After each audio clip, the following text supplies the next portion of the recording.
goes right to the very top. Jennifer Griffin and Fox News producer Sid Kaifee got a first-hand look today at the scene in Rawalpindi. Here's what they saw. She would have exited right at the back here of the stadium. The dais was up there at the front. She would have gotten into her vehicle, pulled out here, and it looks like this is the spot where she was killed up here, where this group is gathered. She would have come out of the stadium this way. The car would have been coming this way. And when you look at the picture, if you look at the picture right here, you see the green where the gunman was standing. This is the green across the street as the background.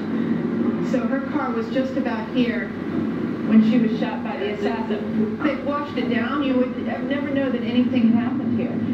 And this is just 3 days after the event. There's no way, even if you had international forensic experts come in here, how would they be able to tell anything? They washed it down right after the incident. That's not the way you would normally seal off a crime scene. If they had cordoned off this area, how did a man with a gun get that close to Benazir Bhuto?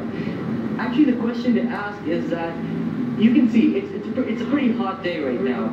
At that time, this gentleman right behind the gunman, okay, who is the alleged bomber, the suicide attacker, being wrapped up. Now, we've got so much public over here.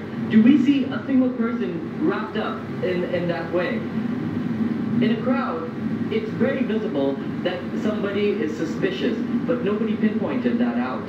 When the bomber blew himself up, we saw pieces of the suicide attacker dangling on the power line. According to them, pieces of his body came spattered on the wall, and we've got blood marks just basically dried up almost, and a little bit on this side here. So, I mean, the government has basically done a good job of cleaning up, but certain things have been left. That was Jennifer Griffin along with Fox News producer Sid Kaifee.